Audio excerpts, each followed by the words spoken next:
아멘. 네, 우리 이사야 40장 6절로 8절까지 말씀 가지고 주님과 동행하는 기쁨이라는 제목으로 우리 함께 말씀 나누시며 나가시겠습니다. 예, 여러분은 오늘도 주님과 동행하셨습니까? 네, 주님과 동행하는 기쁨이 충만하시기를 축복합니다. 이 자리에 누가 계실까요? 네, 바로 우리 성령 하나님께서 함께 하심을 믿습니다. 예, 우리 주님께서는 우리의 존전에 항상 함께 계시고 보이지 않아도 우리 주님은 항상 우리를 지키고 계시고 우리와 늘 동행하고 계십니다. 그러면 우리만 어떻게 하면 될까요? 눈을 크게 뜨고 이 주님의 임재를 모시고 주님과 동행한다고 하는 것을 내가 깨닫는 만큼 나의 삶이 열려진다고 하는 것입니다. 그 기쁨이 충만케 된다고 하는 것입니다. 네, 그래서 우리가 주님과 동행하는 기쁨을 늘 누리면서 살아가기를 원하는데, 그렇게 되기 위해서는 우리가 어떻게 해야 될까? 참 우리가 무엇을 바라보는가가 참으로 중요하죠. 네, 우리 예전에 그런 이야기가 있지 않았습니까? 집신장수 그리고 우산장수 어머니 이야기 잘 아시죠? 예. 이 집신장수와 우산장수 그 아들을 둔 할머니가 계신데 비가 오면은 집신장수 아들이 걱정되고 또 이제 해가 비치면은 우산장수 아들이 또 걱정이 되는 겁니다. 그러니까 어떻게 되겠습니까? 매일매일이 걱정이 되는 것입니다. 나중에는 이제 맨날 걱정만 하다가 그러니까 너무 마음도 힘들고 그러니까 생각을 전환하게 되죠. 어떻게 합니까? 맑은 날에는 우리 집신장수 아들이 장사가 잘 될 거라고 생각해서 기쁘게 생각을 하고 또 비가 오는 날에는 우리 우산장수 아들이 장사가 잘 될 거라고 생각하면서 또 마음을 기쁘게 먹으니까 매일매일이 이제 잔치하는 날이 되었다고 하는 것입니다. 여러분, 아들들에게 무슨 뭐 다른 이변이 있었습니까? 아니었어요. 뭐를 바꾸니까요? 내 관점을 바꾸니까 매일 걱정의 연속이었는데 그게 나중에는 기쁨의 연속이 되었다고 하는 것입니다. 우리의 삶도 마찬가지인 것 같습니다. 우리의 삶도 우리가 어떠한 관점을 가지고 바라보며 사는가가 우리의 삶의 이 분위기 또한 나의 영성, 나의 마음, 나의 생각 이런 것들에 지대한 영향을 미친다고 하는 것입니다. 여러분은 혹시 스스로가 어떤 관점을 갖고 계시다고 생각하십니까? 그러니까 이렇게 생각해 볼 수 있죠. 내가 주로 결핍에 주목하는 스타일이냐? 아니면 주님께서 이미 나에게 주신 은혜를 더 주목하는 스타일이냐? 이게 바로 나의 관점에 이제 바뀌어지는 그 차이가 바로 이것이라고 하는 거예요. 그래서 저와 여러분이 이런 나의 사고방식의 패턴, 또한 나의 관점의 스타일, 이런 것들을 잘 파악하면요. 내 마음을 하나님 안에서, 성령 안에서 컨트롤하는 것이 훨씬 쉬워진다고 하는 것입니다. 내 관점이 어떻지? 그리고 나는 내 삶에 있는 고난이나 결핍에 대해서 어떻게 반응하지? 그리고 내 삶에 이미 내가 너무 당연하다고 생각하는 이미 주어진 은혜들에 대해서 어떻게 반응하고 있지? 이런 것들을 통해서 이 삶의 질이 굉장히 달라진다고 하는 것입니다. 그러니까 모든 것을 다 가진 자 같은데 늘 슬픔 가운데 사는 사람이 있을 수 있고 아무것도 없는 자 같은데 큰 풍요와 부요 속에 살아가는 자가 있다고 하는 것입니다. 이것은 어떤 절대적인 잣대로 이해해서 되는 것이 아니고 그 사람의 삶의 관점, 그 사람이 마인드 컨트롤을 어떻게 하느냐, 성령 안에서 자신의 마음을 어떻게 다스리고 나의 시야와 나의 관점을 어떻게 붙잡고 살아가는가의 차이라고 하는 것입니다. 그래서 저와 여러분의 삶에는 늘 어떤 필요가 있어요. 그거를 좀 부정적인 말로 얘기하자면 결핍이라고 얘기할 수도 있습니다. 아담과 하와가 선악과가 있었는데 어땠습니까? 주님이 주신 엄청난 풍요 가운데서 뭐에 집중하기 시작한 거예요? 그 결핍 하나에 집중하기 시작했다고 하는 것입니다. 그러니까 어떻게 됐어요? 갑자기 하나님과 사이가 나빠져 버리죠. 하나님과 사이가 나빠져 버리니까 에덴 동산에 나중에 쫓겨나 버리게 됩니다. 그러니까 우리의 삶도 마찬가지라고 하는 것입니다. 우리의 삶에는요, 늘 필요가 있어요. 우리 인간이기 때문에 늘 불완전하기 때문에 늘 결핍이 있을 수 있습니다. 뭐가 필요하고 뭔가 결핍된 것들이 있을 수 있어요. 그러나 반면에 어떻습니까? 이미 주님께서 주신 은혜, 에덴 동산의 풍요로움과 같은 풍요도 또한 저와 여러분의 삶에 많이 있다고 하는 것입니다. 옆에 계신 분들 한번 보세요. 풍요로워 보이는지 많이 결핍돼 보이는지. 솔직히 한번 여러분 보세요. 풍요로워 보이십니까? 많이 결핍돼 보이십니까? 풍요로워 보이죠. 남의 인생은 그래요. 네. 내 인생은 내가 볼 때 많이 결핍된 것 같은데 남의 인생은 볼 때 참 풍요로워 보여요. 그렇죠? 네, 아담과 하와도 그랬다고 하는 거예요. 우리가 볼 때는 참 풍요로워 보여요. 네, 그런데 그들 안에는 그런 결핍이 뭐예요? 결핍을 바라보고 먹고 싶다 저거를 안 주셨네 왜 안 줬을까 막 하면서 꼬리에 꼬리를 물면서 갑자기 결핍이 나를 삼켜버렸다고 하는 사실입니다. 예, 그러나 거기서 눈을 떠서 아 저거 뭐 선악과 뭐 안 주신 이유가 있으시겠지 저거 뭐 맛도 없어 보이는구만 사실은 맛있어 보이는데 에이 별로 필요도 없어 보이네 맛도 없어 보이네 막 마인드 컨트롤 하는 거예요. 그러면서 아 그래 저 딸기가 더 맛있어 저 사과가 더 맛있어 하면서 막 보는 거예요. 예. 아니 제가 보니까요 참 이런 사고방식이 중요하더라고요. 근데 참 저도 이렇게 부모가 되면서 무서운 게 그거예요. 제가 삶을 바라보는 관점이요 그대로 아이들한테 유전된다고 하는 거를 제가 깨달으면서 그게 무섭더라고요. 그러니까 제가 어떤 삶을 바라보면서 하는 말들을 이 아이들도 그것들을 다 보고 배워서 나한테 어떤 결핍이 있거나 어떤 필요가 있을 때 보고 들은 대로 그 아이들이 반응하는 것들을 이렇게 많이 봤어요. 근데 저희 부모님은 저를 많이 사랑하셔서 어떻게 키우셨냐면 본인들은 결핍이 있으셔도 내 먹을 건 안 먹어도 저는 막 공급해 주셨어요. 그러니까 제가 예전에 이제 학교에 가면은 한 친구가 그러더라고요. 제가 저희 집 앞에 큰 저택이 있거든요. 그 저택에 사는 딸인 줄 알았대요. 저희 집은 그 뒤에 숨겨져 있거든요.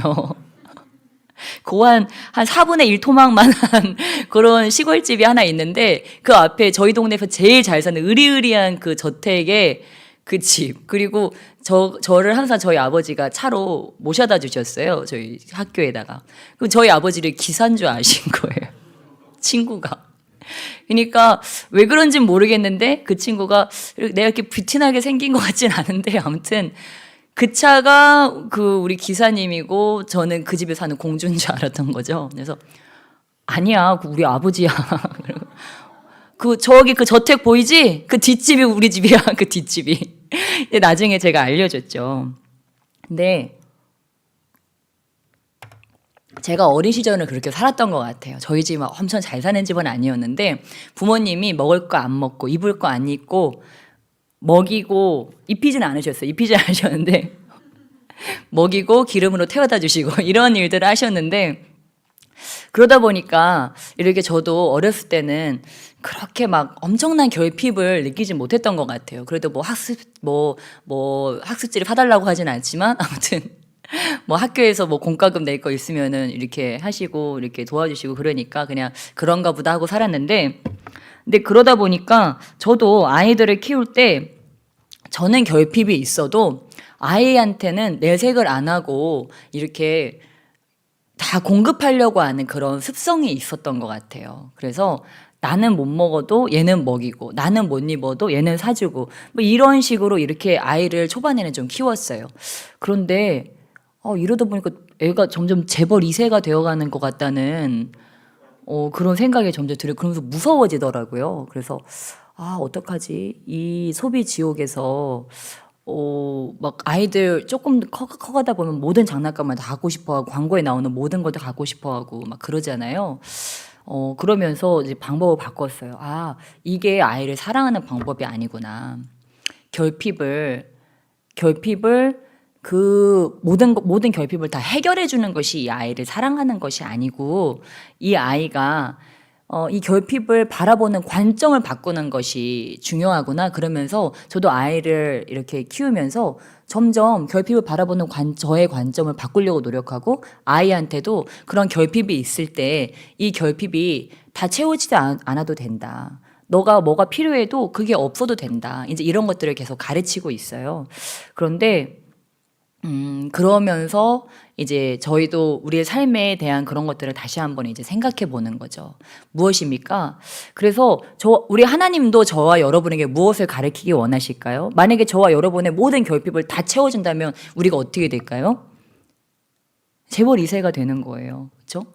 어떻게 보면 망나니처럼 되는 거죠. 뭐 주님이 다 채워주시는데, 응? 뭐 우리 하나님은 말만 하면 다 채워주시는데. 근데 우리 주님은 어떻게 하십니까? 숨이 넘어갈 때까지 기다리시는 것 같아요. 그래서 이거 어떡하지? 에라이 모르겠다. 그래 안 되는가 보다 하고 포기하면 어때요?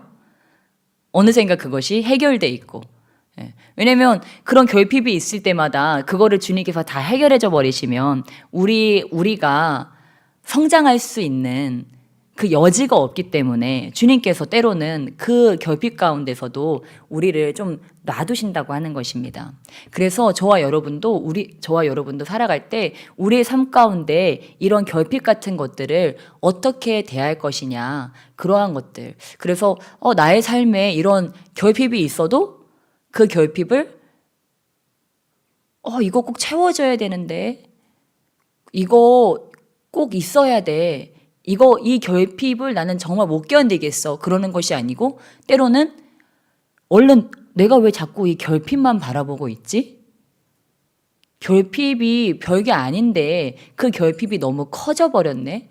이 결핍이 필요 이상으로 너무 커져서 지금 나를 삼키려고 하고 있지는 않나?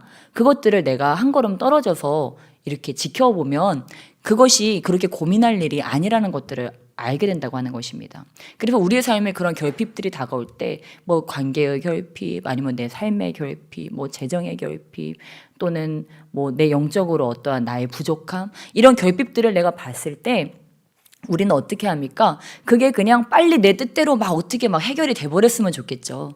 그래서 막 지름길로 가고, 또 세상 사람들은 그거를 어떤 인간의 방식으로, 바 예수도 어떻게 했습니까? 그들의 권능을 보고 그 권능을 나한테 돈을 주고 좀 나한테 팔아라. 내가 돈을 줄 테니까 나한테 좀 팔아라. 그 권능을. 그 바울과 그 사도들이 행하는 권능을 돈으로 사고 싶어 하지 않았습니까? 근데 지금 이 시대도 그러지 않은가 싶어요. 뭐든지 다 그렇게 해결을 하려고 생각을 하는데, 주님께서 원하시는 것은 뭘까? 우리의 삶 가운데 있는 그런 여러 가지 결핍들을 우리 주님께서는 어떻게 행하기 원하실까? 우리가 그런 것들을 한번 생각해 봤으면 좋겠습니다. 그래서 우리의 삶에 그런 결핍이 크게 느껴질 때, 아담과 하와와 같이 나의 삶에 결핍이 크게 느껴질 때 우리는 어떻게 해야 될까요?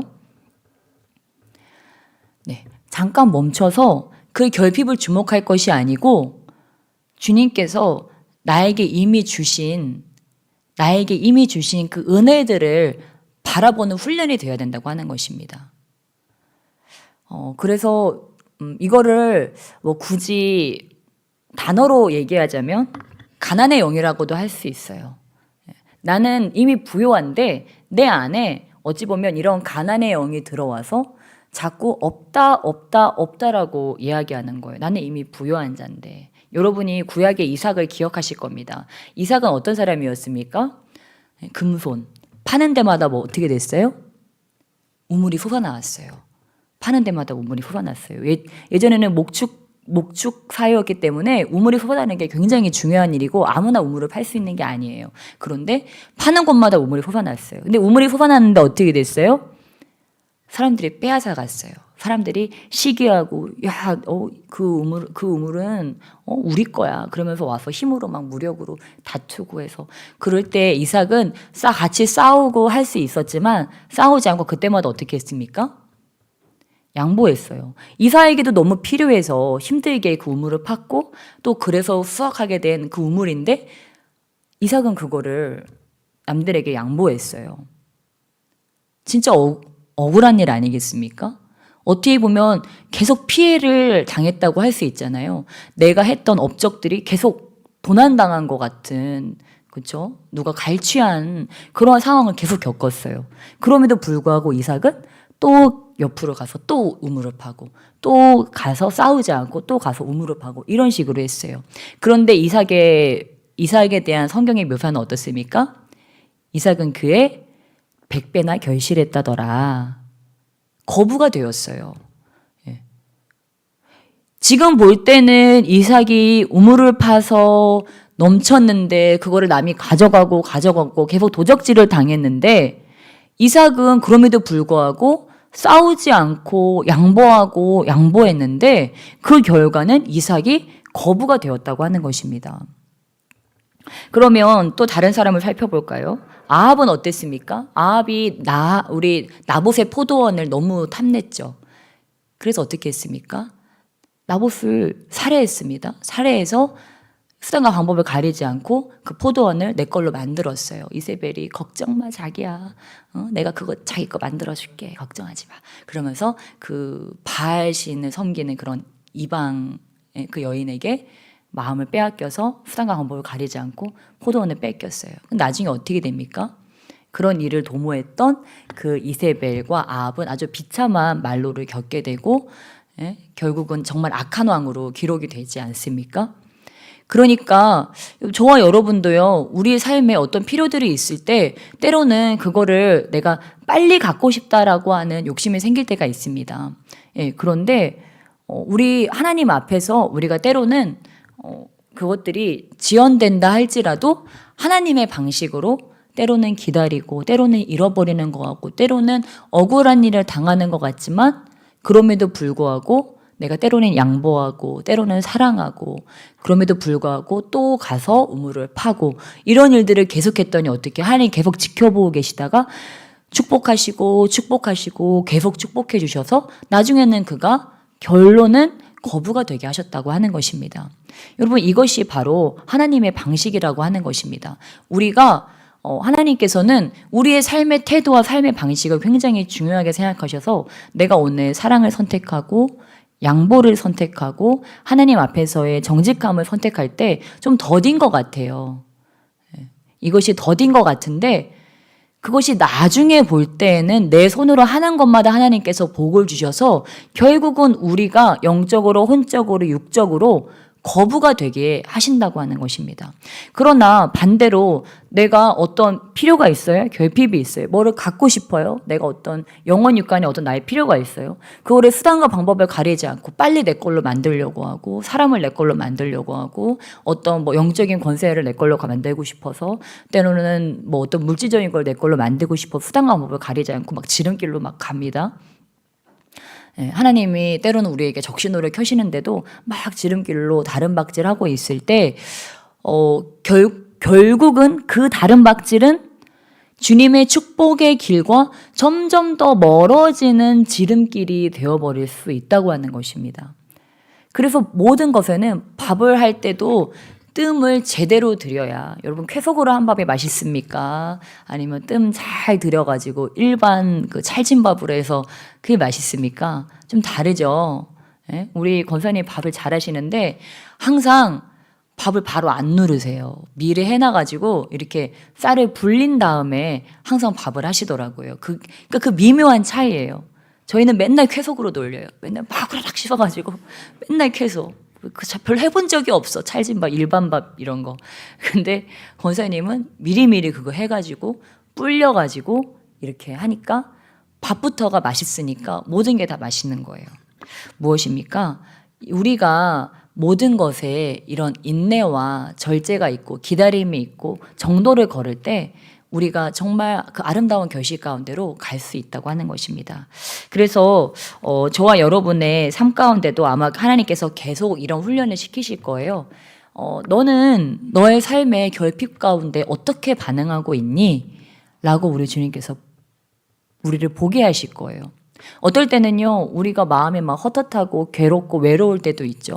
그러면 우리가 사람을 찾아갑니다. 막 전화를 들기도 하고, 우리 데이트하자. 우리 막 누구한테 가가지고, 나 외로워. 이러면서 우리가 우리의 외로움을 토로하기도 하고, 사람한테 그거를 위로받으려고 하기도 해요. 근데 우리 주님께서는 어떠실까요? 그러기 전에 너가 먼저 나를 찾아오라는 것을 우리 주님께서는 원하시고 있어요. 거기서 조금 더 나아가서는 뭘 원하실까요? 네. 사람이 아니어도 나한테 하나님으로부터 공급받기를 우리 주님께서는 어떻게 보면은 더 원하세요. 근데 그것이 잘 안 될 때 때로는 사람을 통해서도 우리 주님께서 공급하시지만 그러한 시험이 우리 가운데 테스트들이 있다고 하는 것입니다. 그래서 이 세대는 이렇게 뭐라고 해야 될까요? 좀 성적 방탕으로 가기에 정말 점점 더 그런 시대가 된 것 같아요. 그래서 우리가 나 자신을 그런 것들로부터, 특별히 내가 이성이나 아니면은 사람들로부터 나의 결핍을, 사람들에게서 나의 결핍을 채우려고 하는 이것으로부터 내가 자유로워질 수 있다면, 여러분, 저와 여러분이 사람에게서 나의 결핍을 채우려고 한다면 어떻게 될까요? 내 마음은요, 사람에 의해서 좌지우지돼요. 근데 사람은 불완전하기 때문에 얼마든지 아침에 다르고 점심에 다르고 저녁에 다른 게 사람 마음이거든요. 그러니까 자꾸 사람을 의지하다 보면 내 마음도 그래요. 아침에 다르고 점심에 다르고 저녁에 다르고 내 마음도 자꾸 그렇게 바뀐다고 하는 것입니다. 그러나 우리 하나님은 어떠십니까? 불변하세요. 오늘 이사야 40장 말씀과 같이 우리 6절로 8절까지 사람과 하나님의 차이, 6절로 8절까지 우리 함께 한 목소리를 읽겠습니다. 시작. 말하는 자의 소리여 이르되 외치라. 대답하되 내가 무엇이라 외치리이까 하니 이르되 모든 육체는 풀이요 그의 모든 아름다움은 들의 꽃과 같으니 푸른 마르고 꽃이 시듬은 여호와의 기운이 그 위에 불미라. 이 백성은 실로 풀이로다. 푸른 마르고 꽃은 시드나 우리 하나님의 말씀은 영원히 서리라 하라. 아멘. 예, 여러분 성경에서 내가 의지하고 있는 그 사람이 뭐라고 말씀하십니까? 풀. 좀 더 나쁘게 말하면 잡초. 그리고 또 뭐라고 합니까? 들꽃. 들의 꽃. 그러니까 내가 지금 뭐한테 의지하고 있는 거예요? 잡초한테 의지하고 있는 거예요. 잡초는 어떻게 해야 돼요? 뽑아내야 돼요. 내가 지금 뭐에 기대고 있는 거예요? 들꽃에 기대고, 여러분 밖에 나가서 한번 해보실래요? 꽃에다가 기대고 있고 들꽃 그 조그만 거 그냥 무게를 견딜 수가 있겠습니까? 네. 들꽃에다가 잡초에다가 내 몸을 기댄다면 예, 그냥 시들어버려. 이 겨울에 지금 살기도 힘들죠, 걔네도. 예, 근데 우리 하나님의 말씀, 내가 사람을 의지한다고 하는 건 그렇게 헛된 일이지만 무엇을 의지하래요? 우리 하나님의 말씀을 의지하면 주님의 말씀은 영원하기 때문에 내가 의지하고 기댈 것은 무엇입니까? 하나님 말씀을 의지하는 거예요. 하나님 약속을 붙드는 거예요. 그러니까 기도할 때도 하나님 약속을 붙들고 기도하는 거예요. 하나님의 말씀을 의지해서 기도하는, 그것을 믿고 기도하는, 아버지 주의 말씀이 이루어지심을 믿습니다. 여기 오늘 40장 우리 지금 무엇이라고 말씀하십니까? 우리 3절로 4절 말씀, 3절, 4절, 5절 한번 보실까요? 하나님의 어떤 말씀이 우리 가운데 있는지 3절로 5절까지 우리 함께 읽겠습니다. 시작. 외치는 자의 소리여 이르되 너희는 광야에서 여호와의 길을 예비하라. 사막에서 우리 하나님의 대로를 평탄하게 하라. 골짜기마다 도두어지며 산마다 언덕마다 낮아지며 고르지 아니한 곳이 평탄하게 되며 험한 곳이 평지가 될 것이요 여호와의 영광이 나타나고 모든 육체가 그것을 함께 보리라. 이는 여호와의 입이 말씀하셨느니라. 아멘. 예, 오늘 말씀해 보니까 여호와의 길을 예비하라. 하나님의 대로가 평탄케 되어지고 또한 여호와의 영광이 나타나고 모든 육체가 그것을 함께 보리라. 그러니까 저와 여러분이 할 것이 무엇입니까? 이 여호와의 길을 예비하는 거. 모든 육체가 하나님의 영광이 나타나는 것을 보게 될 그날을 예비하는 것이 무엇입니까? 바로 저와 여러분의 사명이라고 하는 것입니다. 보게 될 줄 믿습니다. 저와 여러분을 통해서 열방이 주님의 영광에 임하는 것들을 그들이 보게 될 줄 믿습니다. 네, 정말 얼마나 영광스러운 직분을 우리 주님께서 저와 여러분에게 맡기셨는지 모르겠습니다. 네, 저희도 이번에 이렇게 공기남 권사님을 통해서 교도 사역을 갔다 왔습니다. 교도 사역을 갔다 와서 정말 저희가 너무 은혜를 많이 받았어요. 네, 그 교도소 안으로 이렇게 들어가는데 꼭 그 교도소 안에 제가 끌려가는 그런 느낌이 들더라고요. 막 철문 막 철컹철컹 닫히면서 그 안으로 깊이 들어가는데 괜히 눈도 마주치면 안 될 것 같아서 그랬죠.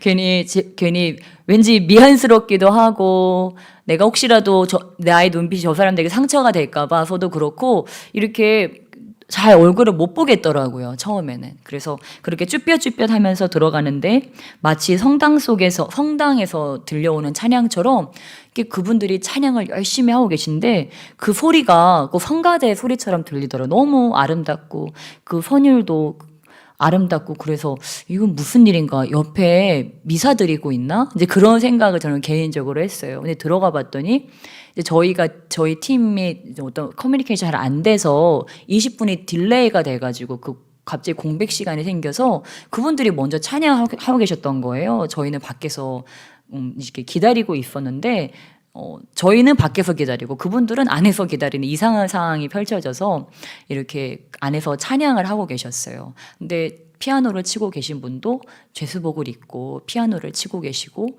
노래하시는 분들도 다 죄수복을 입고 이렇게 피아노를 치고 계셨어요.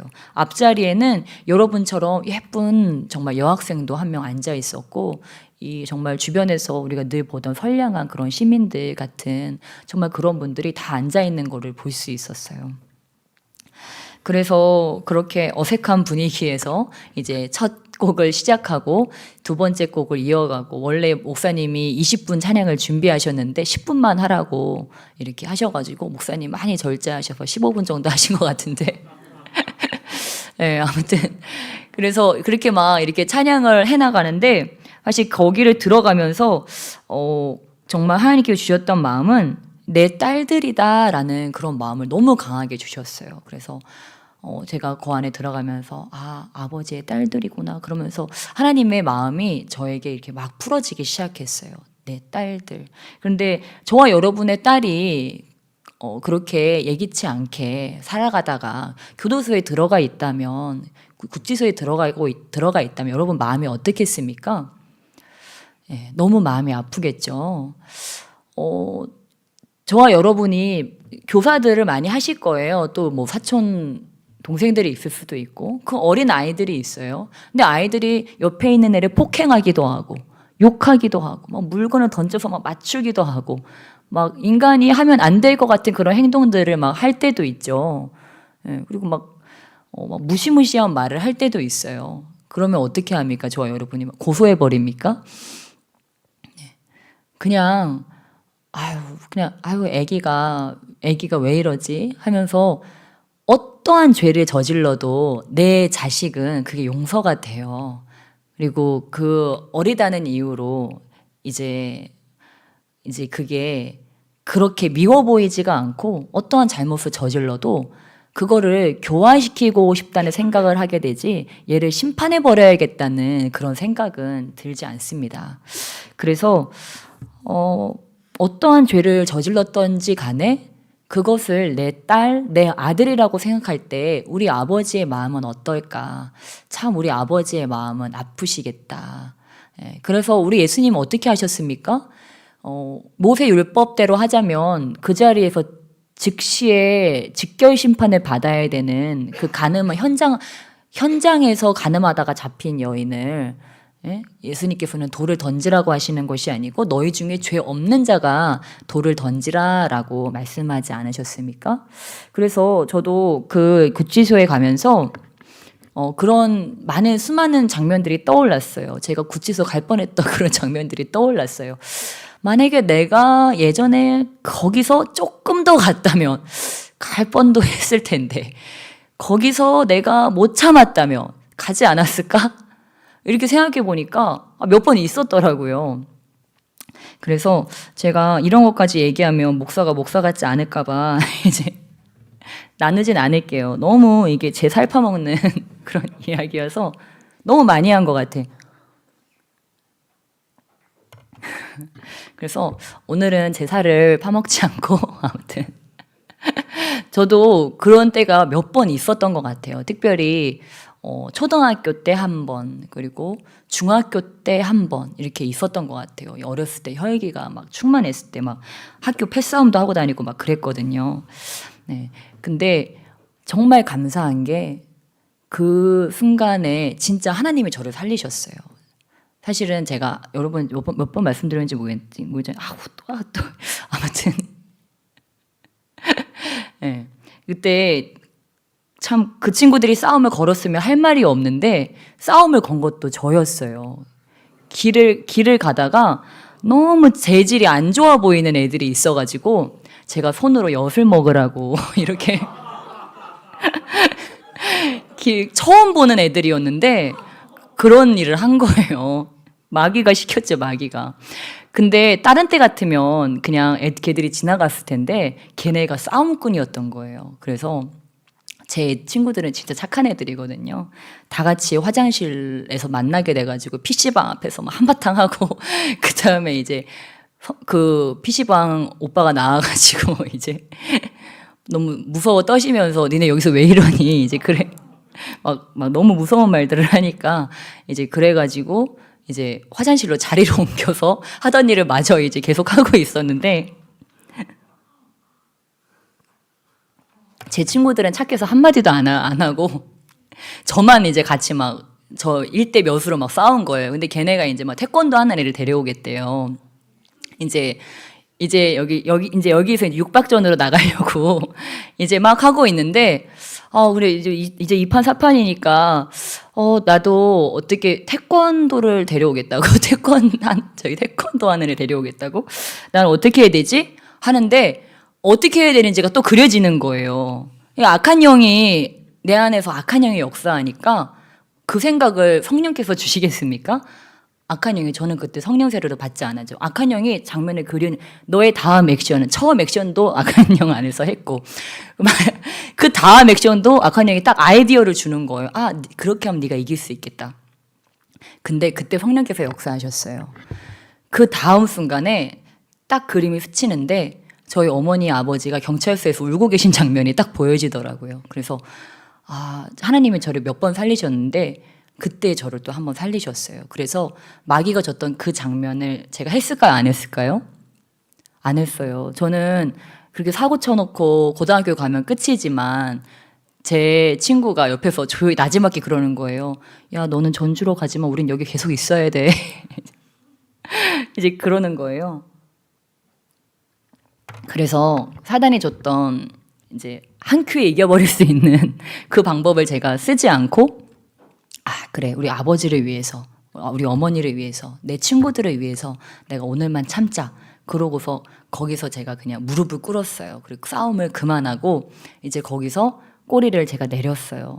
제가 제 혈기대로 이길 수도 있지만 아마 그랬다면 제가 어제 그 자리에 있었을지도 모르죠. 폭행 아니면 살인으로 거기 있었을지도 몰라요. 근데 여러분 진짜 놀라운 건 뭐냐면 그게 1초의 순간이라고 하는 거예요. 뭐 제가 그럴 사람처럼 보입니까?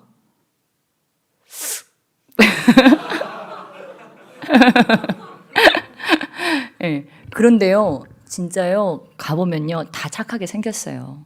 네. 근데 우리가 1초에 나를 지키느냐, 지키지 못하느냐, 내 혈기를 내가 다스리느냐, 내가 내 혈기의 지배를 받느냐, 악한 것의 생각에 넘어가느냐, 그 생각을 붙잡고 다스리느냐, 이거에 따라서 내 자존심을 세우느냐, 내 자존심을 꺾느냐, 이거에 따라서 내 삶이 완전히 바뀌어져 버린다고 하는 거예요.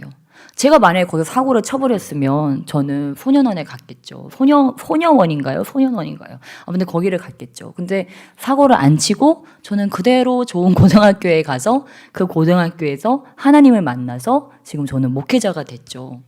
여러분 그게요 1초의 순간이라고 하는 거예요. 거기 계신 분들도 어땠을까요? 저는 그 시작은 1초였을 거라고 생각해요. 그 1초의 순간에 악한 영이 아이디어를 줬겠죠. 자, 너가 이기고 싶어? 너가 얻고 싶어? 너가 여기서 이 상황을 모면하고 싶어? 그러면 이렇게 해. 했을 때 그거를 내가 다스릴 수 있느냐? 아니면 그 게임에 내가 넘어가느냐? 그 차이라고 하는 것입니다. 그래서 아무튼 이제 그런 상황 가운데서 그분들이 그렇게 있었고, 또 우리 하나님께서는 그럼에도 불구하고 그들을 사랑하시고 그들이 그 가운데서 하나님을 만나주시기를 너무도 원하고 계셨다고 하는 것입니다. 그래서 하나님께서 그들을 얼마나 사랑하시는지 느낄 수 있었어요. 저는 거기 있는 사람들보다 어찌 보면 더 고위층에 더 무서운 사람들이 살인과 폭행과 또한 여러 가지 사기와 그런 것들을 아무렇지 않게 하면서도 여전히 명예와 부귀 영화를 누리고 있는 수많은 자들이, 저는 오히려 바깥에서 더 떳떳하게 돌아다니고 있는 사람들이 많을 수 있다고 생각을 합니다. 그래서 아무튼 그런 이제 거기를 다녀오면서 정말 저희가 무엇을 위해서 살아가야 될까, 그것에 대해서 다시 한번 생각해 보게 되었습니다. 네. 하나님께서는 우리에게 맡기신 것이 바로 그러한 자들을 찾는 일을 우리 주님께서는 우리에게 맡기셨다고 하는 것입니다. 그래서 이 땅에 내가 죄인이라는 것을 깨닫지 못하고 살아가는 수많은 사람들 가운데 정말 하나님이 나에게 너무도 필요하다고 하는 것들을 우리가 그들에게 일깨워 주는 것. 그런데요, 놀랍게도 저는 느낄 수 있었어요. 우리 목사님과 우리 찬양팀들이 그리고 권사님들이 함께 기도하면서 나아갈 때 그곳에 성령께서 강하게 임재하시는 걸 느낄 수 있었어요. 그래서 그러면 안 되는데 막 성령께서 너무 강하게 임재하셔서 막 손이 주체가 안 될 정도로 막 몸에 진동이 오기 시작하더라고요. 그러면서 그곳의 영적 분위기가 찬양을 하다가 마지막 쯤에 가서는 확 바뀌어지는 걸 느낄 수 있었어요. 그들과 우리와 하나님 사이에 있던 장벽이 갑자기 사라져 버리는 거예요. 서로 얼굴 처음 보잖아요. 서로 얼굴도 이렇게 못 봤는데요. 갑자기 얼굴이 보고 싶어져서 얼굴을 보고 눈을 맞추고, 그 찬양이 끝날 때는요, 꼭 알고 지내던 사이처럼 식구처럼 느껴져서 이렇게 나오는 게 좀 아쉽게 느껴지더라고요. 저한테 한마디 하시더라고요. 감사합니다. 이렇게 말씀을 하시고, 저기 스카프 두고 가셨어요 하면서 제 스카프도 이렇게 챙겨주시고 그래서 그 누구보다 정직한 모습을 제가 또 볼 수 있었습니다. 그래서 와, 진짜 너무 귀한 자리다. 사실 저는 공기나 권사님 가실 때 늘 가고 싶었거든요. 가고 싶었고 또 기회가 있으면 또 가고 싶다. 이제 이제 목사님과 그런 이야기를 하면서 이 자리가 너무 귀한 자리다. 근데 정말 다른 교회들도 그 사역을 서로 하고 싶어 하신다고 그러시더라고요. 무엇입니까? 그 자리가 너무 영혼구원의 귀한 자리이기 때문에 깨어있는 분들은 어떻게 해서든지 그런 추수밭에 가서 이렇게 영혼들을 하나님 앞에 이끄는데 앞장서고 싶어 한다고 하는 것입니다. 저와 여러분의 삶 가운데요, 자꾸 결핍만 바라보면요, 우리가요, 내 결핍을 채우느라고요, 우리 삶을 다 허비해버려요.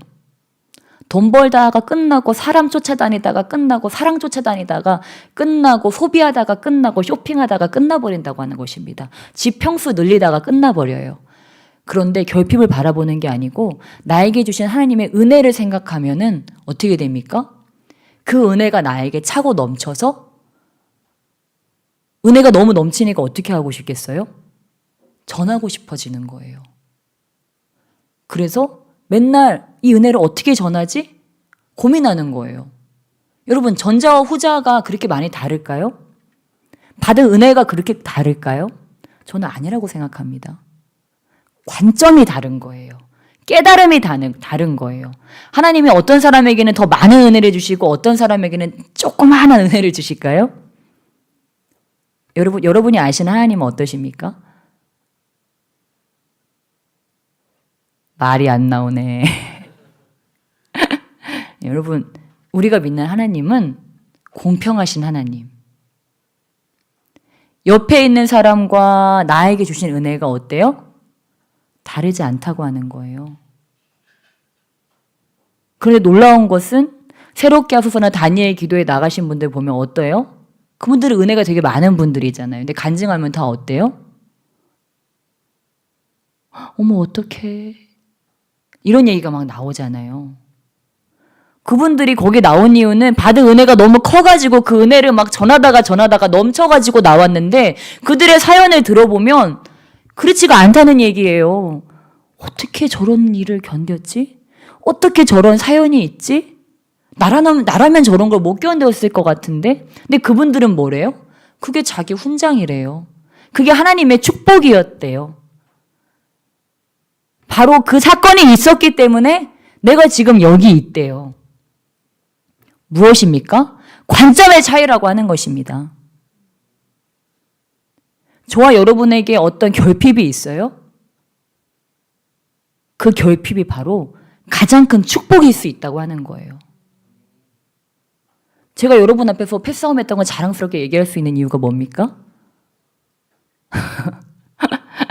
그게 뭐가 자랑스러워요? 혈기 충만했던 어린 시절이 뭐가 자랑스러워요? 근데 저 자신 있게 얘기하잖아요. 죽고 싶었던 거 얘기하고요. 귀신 들렸던 거 자랑하고요. 패싸움하고 다니고 욕하고 다니고 저는 막 자랑해요. 여러분이 속으로는 저를 깔볼지 몰라요. 그래도 저는 상관없어요. 저는 자랑할 수 있어요. 왜요? 제가 엉망진창이면 엉망진창이었던 만큼 내 삶의 결핍이 크면 큰 만큼 우리 하나님이 영광 받으시니까 저런 인간 같지도 않은 인간을 하나님이 목사 만드셨네. 그렇게 엉망이었는데 하나님이 사람 만드셨네. 그거를 간증할 수 있으니까 내가 엉망이었던 만큼 나의 삶의 상처가 컸던 만큼 나의 삶에 슬픈 사연이 많았던 만큼 그것은 뭐예요? 나의 자랑거리가 된다는 거예요. 왜냐하면 그만큼 하나님의 은혜가 컸기 때문입니다. 믿으시기 주님의 축복합니다. 저는요, 제가 초등학교 1학년 때부터 고등학교 시절까지 계속 자살 충동에 시달렸는데요. 요즘에 목회하면서 그게 얼마나 감사한지 몰라요. 맨 다 자살 충동자들인데 뭐 나라도 그걸 알아야지. 나라도 그걸 알아야 목회를 해서 뭐 한마디라도 해줄 수가 있죠. 뭐예요? 하나님께서 미리 선물처럼 저에게 그걸 주신 거예요. 근데 여러분 상상해 보세요. 초등학교 1학년이면 몇 살입니까? 8살짜리예요. 8살짜리가 자살 충동을 매일 느꼈다고 생각해 보세요. 그 사실은 끔찍한 일이거든요. 우리 보면은 초등학교 1학년짜리 영준이 같은 애예요. 근데 그 영준이 같은 애가 우울증과 자살 충동에 계속 시달리고 있는 거예요. 매일 밤 이 삶이 지옥 같다고 생각하고 엄마 아빠 가족들을 원수라고 생각하고 맨날 주워 쓰면서 잠들고 눈물 흘리면서 잠들고 악몽 꾸고 맨날 가위 눌리고 이런 삶을 살았다고요. 그런데 지금 생각해 보니까 그게 뭐예요? 너무 축복이라는 거예요. 왜냐면 죽어가는 저들을 살릴 수 있으니까. 내가 먼저 겪어봤으니까. 저들을 위로할 말이 있으니까. 그들이 얼마나 아프고 차가웠는지 나는 아니까. 내가 지옥 같은 삶을 살았기 때문에 나는 하나님이 천국이라는 걸 누구보다 잘 아니까. 그게 너무 은혜인 거예요. 그 시절이 너무 감사한 거예요. 왜냐면 주님께서 나를 거기서 건져주셨기 때문에. 그래서요, 저는 그 기억이 저의 삶에 너무도 깊이 들어와 있기 때문에, 지옥 같은 삶이 너무도 깊이 들어와 있기 때문에, 제가 미친 여자처럼 매일매일 기도할 수 있는 이유는 지금이 천국이라는 걸 너무너무 잘 알기 때문이에요. 어린 시절 행복하다는 생각을 별로 해본 적이 없어요. 삶이 살만하다고 생각해 본 적이, 삶이 쉽다고 생각해 본 적이 별로 없어요. 잠자기가 싫어서 밤에 불을 늘 켜고 잤어요. 잠드는 게 너무 무서워서. 그런데도 또 자존심은 있어서 누구한테도 무섭다는 말을 못했어요. 매일 밤 무서운 꿈을 꾸고 가위를 눌리고 죽고 싶지만 그런 말을 누구한테 도움을 요청할 수 있다는 것조차도 몰랐기 때문에 어느 누구에게도 그런 말을 하지 못하고 그것을 다 혼자 감당해야만 됐어요. 근데 그랬기 때문에 모든 걸 그렇게 혼자서 다 감당해왔었기 때문에 너무 힘들어서 하나님을 만날 수 있었기 때문에 늘 지옥 같았기 때문에 한 번도 너무 유복한, 남들이 보면 유복한 가정에서 살았다고 할지 모르지만 저는 그 가정에 감사하며 살지 못하고 늘 원망하며 살았기 때문에 지금 하나님 안에서 살아가면서 우리 아이들을 키우면서 이게 지금 천국인 거를 아는 거예요. 아, 하나님이 내 안에 계시니까 환경적으로는 아무것도 바뀐 게 없는데 천국이네. 옛날에는 저희 부모님 그리고 저희 오라버니를 생각하면서 이를 갈았거든요. 밤마다 자면서 이를 갈았어요. 원수라고 생각하고. 근데 지금은 그때는 이를 가면서 눈물을 흘렸는데 이제는 감사의 눈물을 흘려요. 하나님은 어떻게 저한테 이렇게 좋은 부모님을 주셨습니까? 어떻게 이렇게 좋은 오라버니를 주셨습니까? 사람은 똑같거든요. 사람은 똑같아요. 누가 바뀌었어요? 제가 바뀌었어요. 저의 관점이 바뀌니까 옛날에는 그렇게 원수 같던 가족들이 이제는 싫었던 거는 다 잊어버리고 서운했던 거는 다 잊어버리고 좋았던 기억만 남는 거예요. 하나님께서. 그래서 그럼에도 불구하고 가장 좋은 분이었다. 우리 아버지가 제일 좋은 분이었고 우리 어머니가 나한테 제일 좋은 분이었고 우리 오라버니가 나한테 제일 좋은 사람이었다. 이것만 간직하고 이런 마음을 가지고 가족들한테 가니까 어떻게 했습니까? 옛날에는 원수라고 생각하니까 어떻게 하겠어요? 만나면 어떻게 하겠어요? 이를 바득바득 갈고 이렇게 막 째려보고 입에서도 막 원망과 저주가 나가고 그랬겠죠. 근데 이제는 똑같은 사람들인데 좋은 것만 바라보고 감사한 기억만 갖고 그렇게 하니까 저도 저희 오라버니한테 오빠라고 할 수 있어요. 하지만 오빠라고 얘기하는 것보다 어렸을 때는 막 식칼 들고 싸웠지만 지금은 이제 나도 하나님 안에서 새 사람이 되었고 오라버니도 장성했으니까 그 잠깐씩 만나는 그 순간에 내가 이렇게 오라버니라고 부를 수 있는 이게 무엇입니까? 내가 이만큼 장성한 사람이 되었고 또 내가 오빠를 축복해 줄 수 있는 우리 오라버니를 축복해 줄 수 있는 특권이기 때문에 오라버니 잘 계셨습니까? 일부러 이제는 오라버니라고 안 하면은 제가 이상할 정도로 일부러 더 오라버니라고 부르고 싶더라고요. 그리고 저희 어머니 아버지한테도 더 내가 더 사랑을 많이 표현하고 더 존경을 많이 표현하게 되겠다. 그런 생각을 더 많이 하게 되는 것 같습니다. 무엇입니까? 바로 내 안에 하나님께서 오시니까 내 안에 천국이 임하니까 이제는 결핍이 보여지는 게 아니고 그들이 갖고 있는 좋은 점들이 보이고 나한테 했던 나쁜 언행이 아니고 나한테 해주었던 좋은 언행들만 남아서 그것들만 바라보고 내가 말과 행실을 하니까 우리의 관계가 더욱 상승된다고 하는 것입니다. 저와 여러분의 주변에도 아마 많은 사람들이 있고 또 환경도 여러 가지 환경들이 있을 것입니다. 그러나 우리가 없다고 하면은 점점 더 없어지고 우리가 있다고 하면은 점점 더 있게 될 것입니다. 그래서 저와 여러분의 삶을 보면서 그렇게 축복해 주시고 여러분 스스로에게도 더 내 좋은 점을 찾아서 누구야? 응? 너는 거울을 보면서 찾아내서 얘기해 주는 거예요. 누구야? 너는 어쩜 이렇게 예쁘니? 어쩜 이렇게 잘생겼니? 응? 너는 어쩜 이렇게 오늘도 하루도 애쓰면서 그렇게 하루를 잘 버텨냈니? 너 진짜 대견하다. 너 정말 잘했다. 하면서 내 안 좋은 점 보고 왜 너는 그것밖에 안 돼? 저 사람 봐. 저 사람은 저렇게 잘하고 저렇게 하나님께 사랑받고 그런데 너는 이것밖에 안 되잖아. 하는 것이 아니고 내가 반대로 나 자신을 그렇게 봐주는 거예요.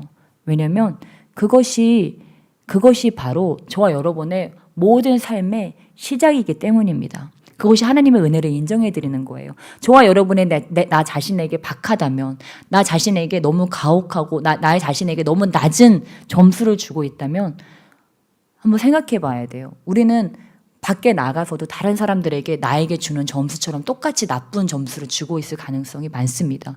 그래서 우리가 자아상이 중요하다고 하는 것이 아니겠습니까? 자기 자신에게 후한 점수를 줄 수 있는 사람은 어때요?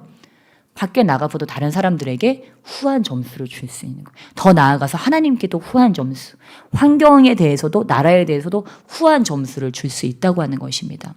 또 자기한테만 후하고 다른 사람한테 가혹하신 분은 없으시겠죠? 네. 아무튼 저와 여러분이 그렇게 나 자신에게도 후하고 주변 사람들에게도 후하고 우리 하나님께도 하나님이 얼마나 좋으신 분인지 인정하며 나간다면 우리의 삶이 놀라운 천국 같은 삶이 될 줄을 믿습니다. 네, 우리 이 시간 함께 기도하시며 나가시겠습니다. 우리 기도하시며 나가실 때 하나님 제가 무엇을 주목하며 지금 바라보며 한 주간 살아가고 있습니까? 아버지 오셔서 나의 삶 가운데 임하여 주셔서 내가 그동안 무엇을 바라봤는지 깨달아 알게 하시고 이제 무엇을 바라봐야 되는지를 주여 눈을 들어 보게 하여 주시옵소서. 우리 주여 일창하시며 우리 간절히 기도하시며 나가시겠습니다. 주여